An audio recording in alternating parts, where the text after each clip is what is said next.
Bonjour à tous et bienvenue dans cette nouvelle vidéo du média Vivre du Sport, dans cette série sur le sponsoring avec Objectif Sponsoring. Aujourd'hui, la nouvelle thématique va être sur les créateurs de contenu. On va voir quels sont les éléments qui permettent de définir leur rôle, leur mission, leurs objectifs et comment l'écosystème du sponsoring sportif s'appuie sur eux pour valoriser leurs assets. Pourquoi sont-ils indispensables dans l'écosystème? Donc, avec voilà, l'avènement notamment des plateformes de création de contenu, des réseaux sociaux, on voit qu'il y a différentes tendances. Les gens parlent de thématiques, de communautés, comme on a vu dans le précédent épisode. Et en fait, finalement, on est toujours influencé par les gens qui nous entourent. En fait, au début, c'était les familles, c'est un fort pouvoir avant de l'école, de la télévision.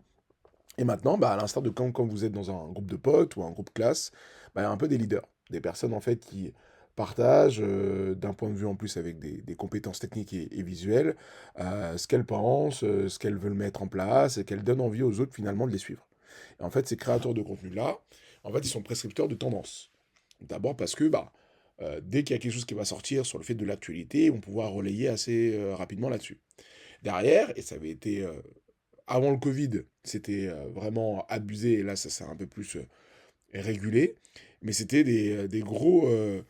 Ils avaient un gros potentiel de levier d'achat direct. C'est-à-dire qu'avant, il y avait des personnes qui mettaient en story ah, j'ai testé ça, c'est super cool, je te mets le lien. Et puis, il y avait je ne sais combien de personnes qui pouvaient acheter directement, avec des codes, des liens promo, etc. C'est très tendance. Ça là encore un peu, plus maintenant, mais les gens sont, vu qu'ils sont éduqués à ça, il faut faire attention à la façon dont les créateurs de contenu relayent ces éléments. Les expériences émotionnelles, ou bien distribuer eux-mêmes de la valeur à travers leur propre marque. Donc, dans l'écosystème sportif, qu'est-ce que ça veut dire? Ça veut dire qu'il y a une montée du sport plaisir aujourd'hui, notamment avec le fitness, running, yoga, ou tous ces éléments comme ça. Il y a de nouveaux canaux digitaux qui sont créés avec les nouvelles générations. On peut le voir notamment dans le football, avec ce qui s'est créé avec RMC, avec le Club des 5, avec les Winamax TV, etc. Il y a une nouvelle façon de consommer le contenu, de suivre le contenu, et du coup, les créateurs de contenu sont au cœur de tout ce qui se passe dans l'activité sportive, finalement. Et ensuite, c'est la désintermédiation entre le pratiquant et la marque. Avant, si tu pouvais si tu voulais tester un produit ou une marque, moi je suis des années 90, donc c'est pour ça, il fallait que tu ailles directement en magasin, fallait que tu ailles fallait que tu, comment dirais-je, te dire, ah bah non, il faut que je teste avec tel vendeur, tel truc. Maintenant, il y a un gars directement qui teste la chaussure pour toi. Ou bien au contraire, qui est capable de se dire, euh, comment se dire, il y a quelqu'un qui est capable de se dire, ah bah non, moi je suis directement en partenariat avec cette marque-là. Donc en fait, je vais créer peut-être un petit truc un peu privé, un truc un peu sympa, un événement dans lequel tu pourras tester directement les produits. Il y a plein des éléments comme ça qui font que ils sont centraux dans l'écosystème du sponsoring sportif et ils ont un rôle qui est différent des athlètes ou complémentaire pour les athlètes. Donc il faut, c'est cet élément-là qu'on va essayer de regarder un peu plus profondément. Quand on va un peu plus loin sur la différente typologie de créateurs de contenu. Donc déjà, il y a les athlètes professionnels. Ils font partie, pour moi, des créateurs de contenu, pas parce qu'ils vont le faire tout le temps, juste parce qu'ils ont des plateformes sociales dans lesquelles de temps en temps, ils vont pouvoir communiquer. Je ne dis pas à travers ça qu'ils vont faire des stories, 10 stories par jour et qu'ils vont créer du contenu tous les jours, etc. Parce que c'est pas leur rôle, c'est pas leur but. Et ils sont focalisés d'abord sur leur performance. Par contre, le fait de créer une plateforme sociale va faire que ça va permettre d'enrichir leur aura, leur crédibilité. Quand je dis crédibilité, c'est par rapport à, notamment à l'excellence sportive. Quand on parle des Naomi Osaka ou des Kylian Mbappé, il y a certaines marques qui vont se positionner par rapport à ce que la tête va dégager. Et en fait, exemple, si Kylian Mbappé est contre les fast-foods ou contre, je sais n'importe quoi, les paris sportifs, et ben en fait, il va le dire et ça va peut-être se dire et il va peut-être plutôt se rapprocher d'enseignes qui sont proches du luxe, qui sont loin d'enseignes autour des paris sportifs ou des fast-food par exemple. C'est un élément comme ça à prendre en considération et du coup que chaque athlète a sa DA. Il y en a, ils vont se dire bah non, moi je m'en fous, je le fais, je prends de l'argent et il y en a d'autres qui vont se dire ah bah non, moi c'est pas ce que j'ai envie de dégager, donc je vais pas le faire. Et mais ça fait partie du truc. Par contre, ils seront en mesure de se dire, bah, avec une photo, avec un truc, ah, je porte cette marque-là, je porte ce type de lunettes-là. Donc là, ça peut faire une différence. Là, il y a les coachs et les experts. dans le fitness, Justine Galis, il y a Nassim aussi dans le fitness. Donc là, pour le coup, eux, ils ont plus un aspect expertise, pédagogie par rapport à leur domaine de prédilection. Et du coup, derrière, il y a des communautés qui les suivent avec une fidélisation qui est forte. Donc eux, en termes, ils vont être coach et à la fois créateurs de contenu. Donc ça va, la création de contenu va permettre de mettre en lumière leurs actions et derrière, du coup, de pouvoir créer une communauté autour de ça. Derrière, l'aspect, entre guillemets, lifestyle sportif. Quand je dis ça, c'est les Thibaut InShape ou encore Chloé. Donc là, ces aspects-là vont dire, il y a l'aspect inspirationnel et routine. Pourquoi je dis ça? Parce que il y a l'aspect du dépassement de soi. Thibaut InShape, l'un des plus gros youtubeurs aujourd'hui en France, moi, ce que je trouve super intéressant avec lui, c'est qu'il a vraiment désacralisé l'aspect de l'entraînement. Parce que tu vas aller dans sa chaîne YouTube, soit sa catégorie entraînement, tu vas prendre une vidéo de 10 minutes pour travailler tes abdos et boum, c'est fait. En fait, tu te rends compte qu'en fait, l'effort, tu peux le faire toi-même. Tu vas consommer le contenu, tu vas le faire toi-même. Et en fait, tu vas te rentrer dans un mood, ah bah oui, j'ai envie de, pour mes nouvelles résolutions, j'ai envie de faire un truc un peu sympa, je vais faire mes abdos, je vais faire mon haut du corps, je vais faire mon bas du corps, et je suis pas obligé de prendre un abonnement à la salle ou autre. Donc après, lui, il a créé aussi son écosystème où, avec sa plateforme boutique, il peut y avoir de l'achat d'impulsion, mais en tout cas, dans l'écosystème lifestyle, pertinent. Il y a les niches techniques, triathlètes, grimpeurs, donc là, c'est des communautés cibles, ils sont engagés. Donc ça, quand on disait avant, bah, les personnes sont fortes techniquement, donc elle va avoir un certain type de population qui vont les suivre, et derrière avancer un peu plus loin. Les créations de contenu B2B, donc là c'est par rapport à des métiers plutôt précis. Par exemple, il y en a sur l'aviation, sur l'automobile, sur la finance, euh, sur les commerciaux. Voilà, donc il y a plein de petites chaînes qui existent aujourd'hui pour débunker pour permettre de désacraliser ou faire casser des plateformes vertes aux différentes personnes qui sont dans les métiers précisément. C'est un peu, entre guillemets, ce qu'on essaie de faire avec Vivre du Sport, hein, parce que bah, même si c'est du B2C, mais c'est aussi du B2B2C, parce qu'en fait, on parle à des professionnels et à des entités professionnelles, finalement. Et ensuite, bah, sur les créateurs un peu hybrides, donc des Domingo, Squeezie, donc ils sont plutôt dans les côtés événementialisation, donc eux, ils vont être un peu transversales dans les contenus qu'ils vont pouvoir créer, mais par contre, ils vont avoir cette capacité à être populaires, à avoir de la masse de monde et savoir créer des choses qui ont un fort impact. Allons plus loin maintenant sur le rôle dans la chaîne de valeur du marketing sportif. Donc en amont, il y a la sensibilité et la notoriété. Ils vont par exemple présenter des nouveaux produits, présenter des nouvelles chaussures, nouvelles montres, un nouveau service. C'est pour ça que du coup, quand on dit chaîne de valeur du marketing sportif, c'est même du marketing en fait au global. Et c'est pour ça que vous voyez souvent, ah ben, le code moins 10%, machin, si vous vous abonnez et tout par rapport à certains produits ou certains services, parce qu'à un moment donné, cette sensibilisation va aider à promouvoir certains éléments. La recommandation de contenu, ou partager le fait que y a quelque chose qui ait du goût, qui ait du style. Et donc quand on parle de club, d'un événement d'une ligue, d'un événement avec l'équipe de France, par exemple, sur une fédération, bah, ça peut avoir un aspect important de peut-être se dire, ah bah j'ai été invité par la ligue professionnelle, j'ai été invité par X ou Y pour aller voir cet événement-là, ce serait cool si on se rencontre là-bas, etc. Donc voilà, il y a ces éléments comme ça. Le placement de produits et le storytelling, donc là c'est très bien fait, notamment bah, c'était Puma à l'époque qui avait excellemment bien fait ça quand ils sont relancés dans le basketball en France, là, sur les années entre 2021 et 2023, c'était un truc de fou. Tous les créateurs de contenu, ils avaient tous leur père, ils faisaient des... En plus, il y a une grosse viralité avec Instagram, enfin, c'était génial ce qu'ils avaient proposé. La conversion et du coup les achats, donc forcément de se dire, ah bah, j'ai cette marque, il y a cette collab qui est créée, allez-vous à l'acheter. Exemple, par exemple, quand Dahomey s'associe par exemple à la First Team, les codes promo et les affiliations, et après le côté un peu unboxing. Ça, c'est toujours un peu sympa, ça crée l'expérience. Ah bah, qu'est-ce qu'il y a? J'ai une nouvelle surprise. J'aime bien ce que fait par exemple, euh, je vais pas écorcher leur nom, je crois que c'est le Bon Maillot. Le Bon Maillot.fr, un truc comme ça, avec, on va dire, ces box mixtaires avec les maillots de foot, c'est super sympa. Ce qui se passe notamment aussi avec d'autres marques équipementiers et le fait que ça envoie des influenceurs dire ah bah j'ai la nouvelle paire, j'ai le nouveau aussi et créer un peu dire un petit événement autour de ça. Je trouve ça très intéressant. Allons plus loin maintenant sur les côtés un peu swipe up et les liens traqués. Donc on va rentrer un peu plus derrière dans les datas.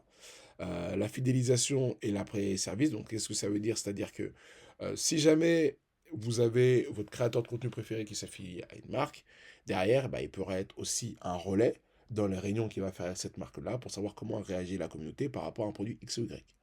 L'animation de communauté, avec des challenges, suivi des objectifs ou autres, notamment quand on y a des plateformes comme Strava ou autres, et qu'on a par exemple Garmin plus Strava dans l'élément, et qu'on est un créateur de contenu autour du running, et derrière, pour créer des challenges ou autres, ça va être pertinent.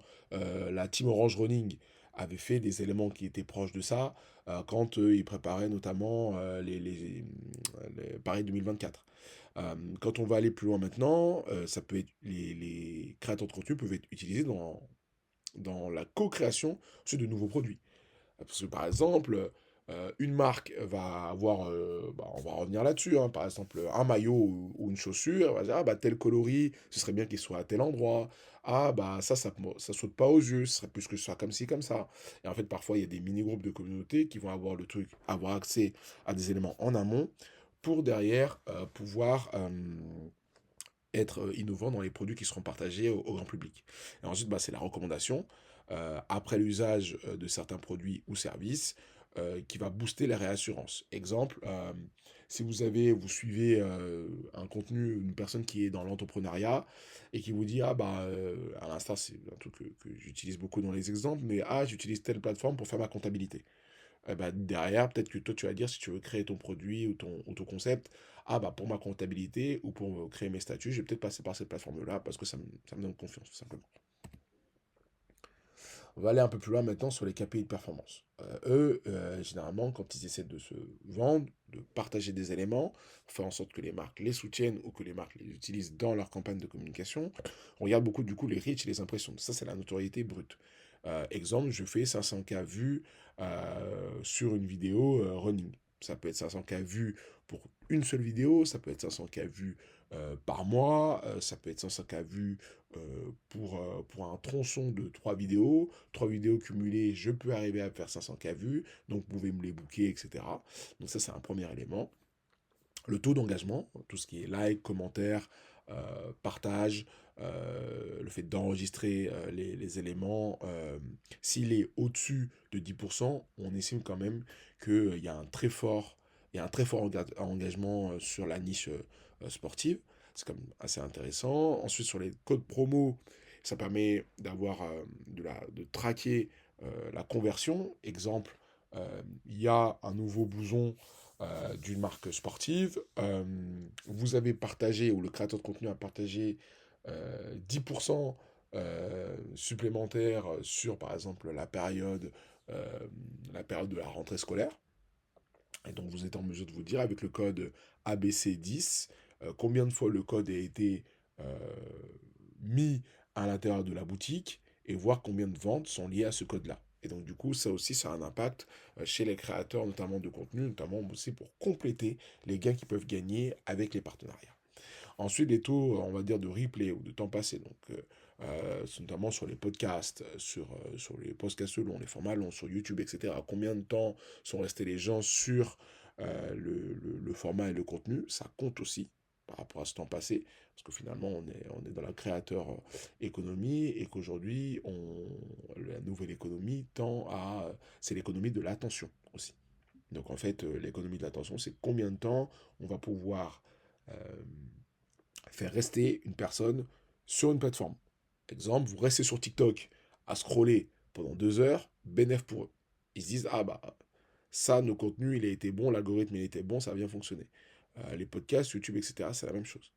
Quand on va derrière sur d'autres audiences, un peu plus cibles, euh, et avoir une bonne segmentation aujourd'hui, c'est de se dire comment je sais si j'ai touché la bonne cible et si ta cible ou non est sportive par rapport à un créateur de contenu. Exemple, vous pouvez lui dire, je fais un partenariat avec toi, mais je pense qu'il n'y a qu'une seule partie de ton audience qui va vraiment aller un peu plus loin dans la conversion ou un peu plus loin dans l'engagement. Par contre, c'est important pour moi d'être vu d'à peu près tout le monde. Ça, et peut-être qu'à terme, en continuant de travailler ensemble, il y a une partie de ta communauté qui petit à petit va utiliser aussi mes produits. Et ensuite, les feedbacks, voilà pour la marque, j'ai découvert cette marque grâce à cette personne-là. J'ai découvert ce sport grâce à cette personne-là. J'ai commencé à vouloir me lancer dans un marathon grâce à cette personne-là.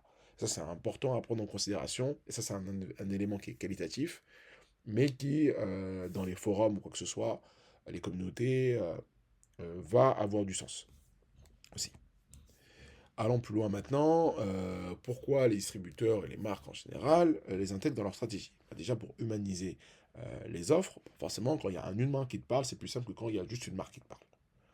Et c'est vrai un créateur de contenu, parfois il explique mieux un produit, plutôt que juste un simple visuel, il va te donner des éléments, des détails qui restent très authentiques. Accélérer tout ce qui est les aspects des boucles d'amplification. Sur les réseaux sociaux, quand on s'intègre à plusieurs créateurs de contenu, forcément il y a plusieurs personnes qui vont parler, ça va aller dans un feed pendant une, deux, 3 semaines, et en fait finalement, va avoir un impact qui est encore un peu plus global. Toucher des niches spécifiques, c'est encore un élément qui est important parce que dans une gamme de produits, il y a une gamme de produits qui va être précise par rapport à une thématique. Exemple, il y a des nouveaux tapis qui sortent, des tapis de yoga précisément. Et en fait, peut-être que Lululemon, qui est une marque du coup autour du sport bien-être, va devoir s'associer à des créateurs de contenu, soit qui sont déjà dans la niche, soit au contraire, qui tendent un lifestyle un peu bien-être, par exemple autour sur le public féminin, autour par exemple du lifestyle un peu vêtements, maquillage, etc. Et puis il y a cet aspect bien-être, on va l'inviter sur une OP pour pouvoir directement tester la pratique du yoga avec ces nouveaux tapis. Et donc du coup parler après du tapis, peut-être en fin de vidéo. La création de capsules, donc ça, sur par exemple des vidéos tutoriels qui se fonctionnent du coup notamment dans le temps, comment je peux créer mon nouvel entraînement, comment je peux apprendre à dribbler, comment je peux apprendre à tirer, etc. Donc cet aspect notamment qui marche très bien dans les sports très populaires, foot, rugby, basket, athlétisme, musculation, etc. Développer du contenu direct to consumer, donc là pour le coup, euh, donc c'est créé avec l'affiliation ou le live shopping. Ça c'est live shopping, c'est des choses qui se remettent au goût du jour, mais qui sont encore un peu innovants. On n'est pas dans l'aspect du téléachat, même si on n'est pas loin de ça. Euh, mais pour le coup, quand il y a une personne voilà, qui te parle et qui arrive, notamment en Chine, ça se fait beaucoup, en live shopping directement, il y a une personne qui te présente le produit, boum, t'achètes, boum, t'achètes, etc., etc. Donc ça crée une boucle quand même d'engagement sur un instant T qui est quand même importante. Et du coup, après, c'est réaliser des collabs exclusives, des capsules de produits, branding commun. Donc là, pour le coup, par exemple avec les éléments de Rick et Morty, sur des chaussures notamment de basketball, là, c'est un aspect intéressant parce que ça permet de te dire qu'avec un créateur de contenu, ou la chose, la Rookix, qui a fait avec Puma, avec un créateur de contenu, on peut cibler un élément qui est vraiment précis pour créer, on va dire, une tendance qui n'a pas eu lieu ou avoir un aspect qui n'a jamais été fait par le passé. Exemple qu'un créateur de contenu et sa gamme de chaussures. Allons plus loin maintenant sur les enjeux et les limites. L'opportunité qu'il y a, notamment avec les créateurs de contenu, c'est qu'avec leur audience qui est ultra engagée, ça crée un effet de levier immédiat, notamment pour les ventes. Mais attention à la façon dont c'est partagé, parce qu'on ne veut pas avoir aussi de la saturation de messages. Quand tu suis un créateur de contenu, il doit y avoir cet aspect d'échange et de partage. Il y a cet aspect aussi un peu naturel, un peu comme si c'était un pote. Le problème, c'est que si à chaque fois ça devient une guirlande de Noël, il y a un moment donné, ça peut créer un problème. Alors, il y en a qui ne s'en cachent pas, parce qu'à un moment donné, il faut vivre et c'est une économie. C'est juste qu'il y a un moment donné où il faut voir jusqu'où ton audience est capable d'aller et aussi comment le message est partagé. C'est-à-dire que, autant au tout début où la créateur économie se lançait, et donc du coup, il pouvait y avoir un peu des partenariats un peu déguisés. Ah, mais j'ai essayé ça, mais finalement, ah, maintenant j'ai pas été payé, finalement j'ai été payé. Les gens ils sont pas cons maintenant. Donc, il faut faire attention à ça. Du coup, attention aux différents messages qui sont partagés.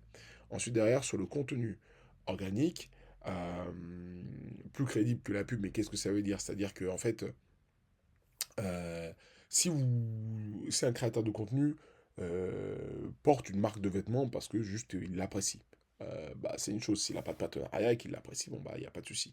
C'est plus crédible que la pub. Et donc, c'est là où l'authenticité d'un créateur de contenu, elle compte énormément. Par contre, si on va plus loin, le manque de transparence sur les partenariats aussi peut faire du mal. C'est pour ça qu'aujourd'hui, créateurs de contenu choisissent vraiment exactement avec quel type de partenaire ils vont se lier pour ne pas être mêlés à des histoires qui peuvent impacter leur business, ce qui est normal. Raconter une histoire, tout ce qui est storytelling, ces vidéos un peu comme ça peut toujours assez bien fonctionner.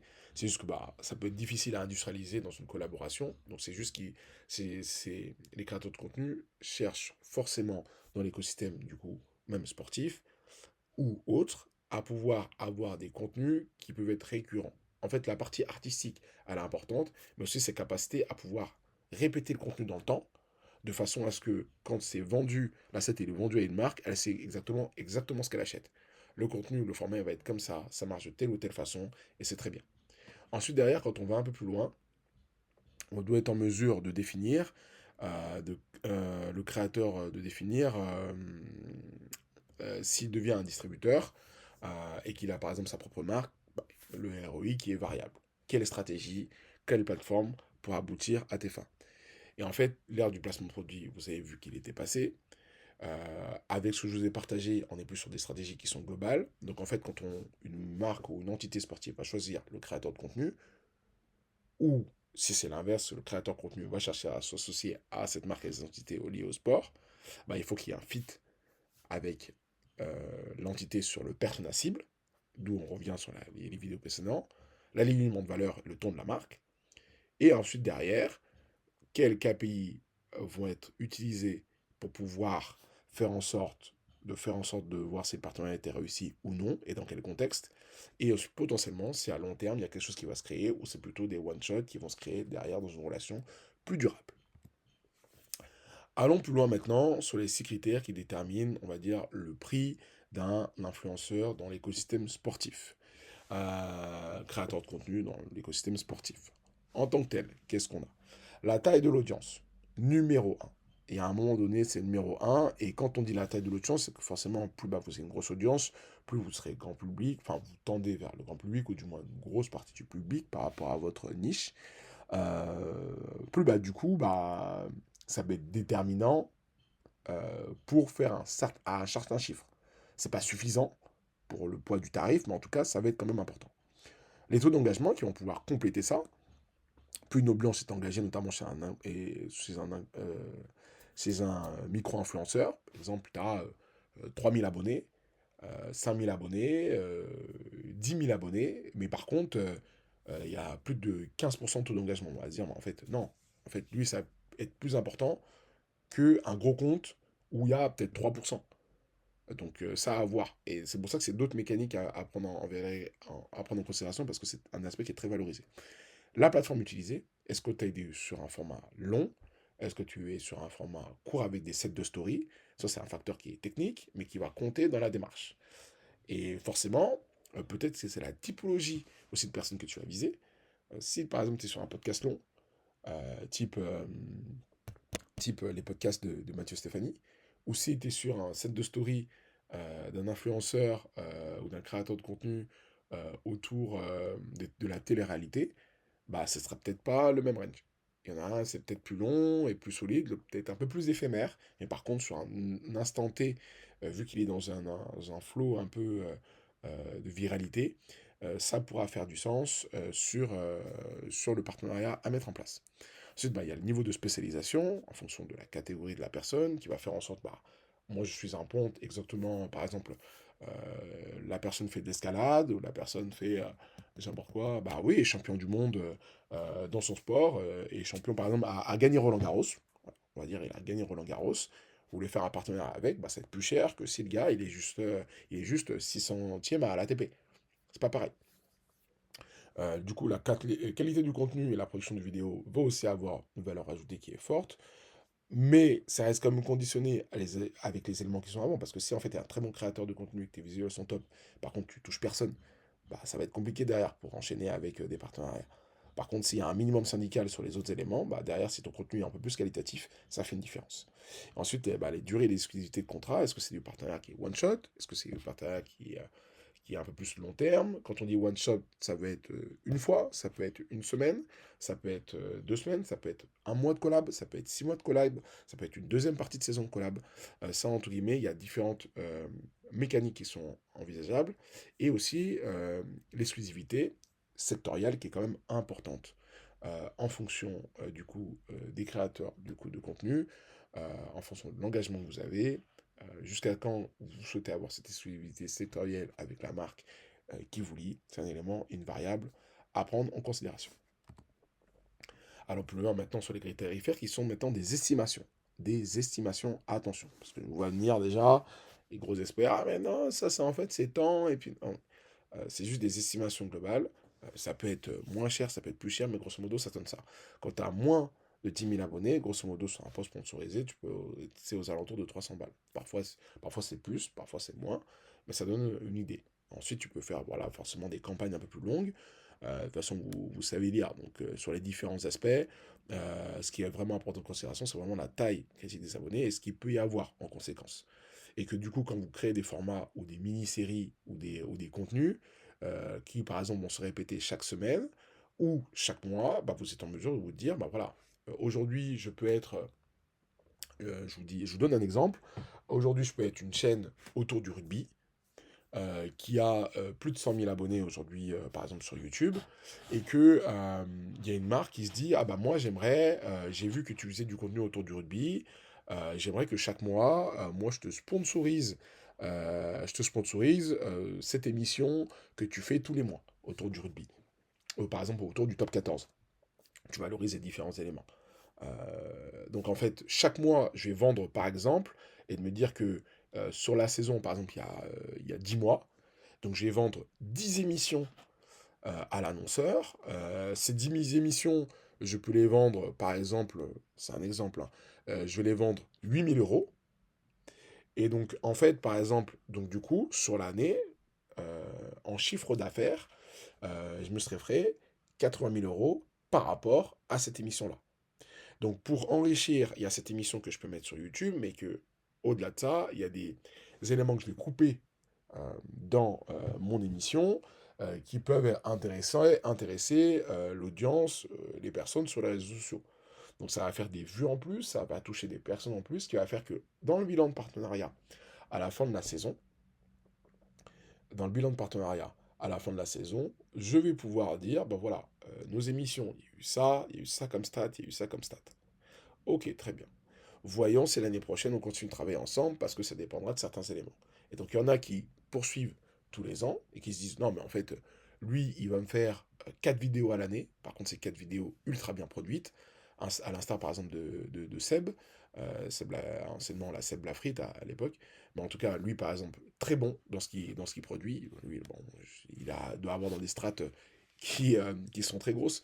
Mais en tout cas, il ne produit pas 30 000 vidéos par an. Il va t'en produire une petite dizaine. Par contre, les 10 dizaines, c'est quali de fou. C'est quali de fou. Et en fait, du coup, il prend le temps de travailler les trucs, les sujets, les machins. Et en fait, quand tu as envie de suivre, bah, c'est un bonheur, en fait. Et en fait, sur les autres aspects, c'est la même chose. Et en fait, chacun va avoir sa strat. Chacun va avoir sa stratégie. Et aujourd'hui, même si vous venez de lancer un compte ou quoi que ce soit, il y a ce que vous pouvez gagner euh, avec à l'annonceur qui mise sur vous, mais aussi vous-même, si vous avez vos propres contenus, vous êtes en mesure de vous créer du réseau où des gens peuvent se rappeler de vous, ou s'ils ont un besoin, vous rappeler, et ça, c'est des éléments qui sont intangibles ici. Qu'est-ce que je veux dire par là? Je vous dis par exemple, aujourd'hui, imaginons, vous avez une chaîne pour rester dans la thématique sportive, on va dire que vous êtes un très bon, voilà, vous êtes un très bon entraîneur autour du football. Vous créez votre création de contenu, à l'instar de Pied Carré. Et en fait, aujourd'hui, tu peux aussi, au-delà de la dimension contenu qu'il crée, Pied Carré, la chaîne ou le média, avec Saïd, il pourrait très bien aussi, et ça a été le cas pour lui, je pense, avoir des clubs aussi qui les contactent. Pour dire, ah bah moi j'aimerais bien que tu coaches nos équipes au niveau régional ou autre, par exemple. Donc ça fait des opportunités supplémentaires. Après tu dis oui, tu dis non, ça c'est encore un autre truc. Par contre, c'est des opportunités supplémentaires à prendre en considération. Et vous, dans votre rôle, dans l'écosystème sportif, dans l'écosystème sponsoring, il y a un moment donné, il y a toujours une mise en avant, une mise en valeur qui est à faire pour montrer que on est proche du contenu d'expert.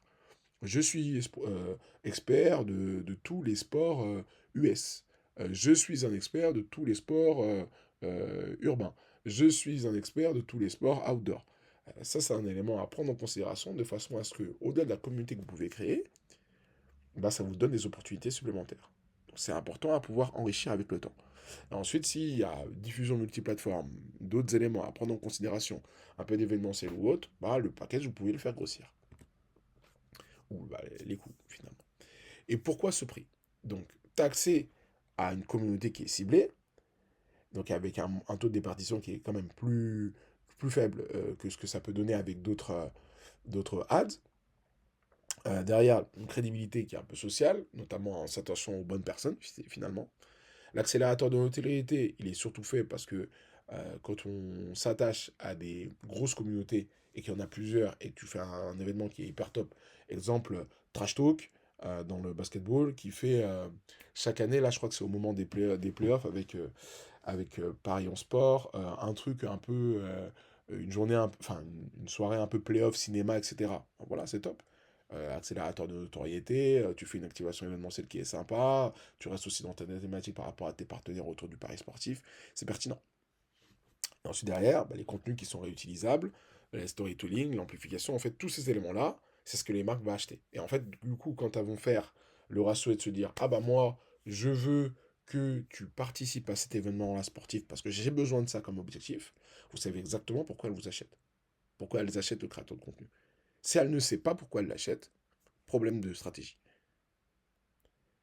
Et donc, c'est la raison pour laquelle, du coup, avec le temps, les relations qu'ils ont créées, bah, une marque va payer peut-être un créateur de contenu un peu plus cher, parfois, mais tu payes l'accès à la relation, parce que tu sais que le gars, il peut être intéressant dans sa communauté, il y a une sorte de confiance qui s'installe avec le temps, et ensuite, derrière, qui s'installe avec le temps entre le créateur de contenu et la marque, et derrière, entre, du coup, le créateur de contenu et son audience. Et du coup, l'image associée, elle est pertinente, elle est cohérente, donc on a envie de continuer le partenariat. Comment optimiser du coup son ROI autour de la création de contenu, travailler avec des micro-influenceurs sport, qu'est-ce que ça veut dire? C'est peut-être un aspect qui est moins cher, avec un engagement qui est supérieur et accessible, pertinent notamment pour les courses running locales. J'ai une course running à 5 ou à 10 km que je souhaite remplir, peut-être en m'associant à une grosse tête un peu d'affiche de mon coin, ça peut être intéressant à prendre en considération. Internaliser une cellule de créateurs de contenu. Donc ça, c'est plus des grosses agences médias qui font très bien ça. Ils internalisent plusieurs créateurs de façon à avoir des bases, euh, des bases, euh, des bases de créateurs du coup qui bossent très bien ensemble. Il y a suivi des scripts, négociation des partenariats pour gagner en efficacité. Après, bah, pour les créateurs de contenu, c'est pas à moi d'en juger si c'est bien ou pas.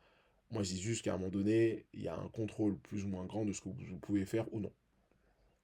Et derrière, il y a l'aspect d'outils de tracking. Beaucoup voilà, d'outils peuvent être utilisables pour traquer les conversions, pour traquer, on va dire, différents dashboards. Ça, c'est plutôt un élément plutôt, on va dire, qui faut plus s'attacher à ce que j'ai mentionné précédemment sur les différents outils et canaux, KPI, Reach, Impression, qui vont pouvoir vous aider à avancer de façon plus profonde. Après, il y a toujours des différents outils de branding, mais en tout cas, voilà tout. Les enjeux, et surtout les dérives. Parce que, comment dirais-je, il peut y avoir un peu de triche, hein.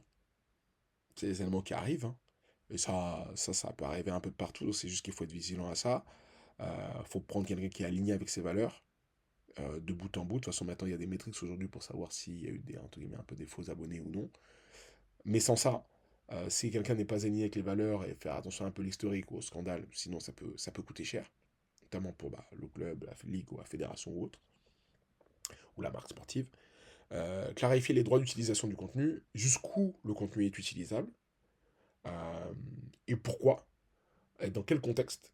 Exemple, vous associez avec une entité sportive, et donc du coup, ça vous donne le droit de l'exploitation des images de l'entité sportive par rapport à un cadre qui est donné, mais pas non plus pour toutes les actions, peut-être. Donc ça, c'est en fonction du partenariat que vous allez mettre en place. Intégrer une vision globale de la marque, c'est toujours intéressant. est-ce que c'est une stratégie one-shot ou une stratégie ambassadeur? Il y en a qui veulent construire dans le temps, il y en a qui veulent juste faire du one-shot. Ça a à voir par rapport à la stratégie de la marque, plus précisément. Privilégier la co-création de contenu et l'expérience. Euh, comment dirais-je? Les plateformes de produits trop visibles, certes, il y a une perte de crédibilité. Après, ça n'empêche pas que ce soit intégré juste dans la capacité que vous avez à créer le contenu. Après, il est vrai que pour monétiser certains projets, tu es obligé de te faire d'avoir un partenariat. Quand j'ai vu que je me souviens un peu c'est quel créateur de contenu là qui a été monté à l'Himalaya ou je sais pas quoi, ben, il y a un moment donné, bah ouais, il y a une marque ou deux qui va te suivre. Attends, faut le payer le truc. Mais par contre, c'est juste comment, juste on arrive à raconter l'histoire de façon à pouvoir placer le produit. Et de toute façon, après, tout le monde va être gagnant par rapport à l'affaire. Il faut juste pas que ce soit trop cramé. Mais en tout cas, même vous, du coup, ça veut dire qu'à l'échelle locale, quand vous faites un événement, vous pouvez très bien vous associer à des personnes qui vont pouvoir valoriser peut-être votre club de foot, de basket, de tennis, ou hockey sur glace ou autre, venir peut-être à l'un de vos matchs, créer un peu une sensation, un peu expérience un peu sympa, notamment pour les jeunes du club ou les personnes qui sont dans votre zone de chalandise, de façon derrière à avoir une expérience qui est encore décuplée et un peu plus intéressante par rapport à votre fanbase.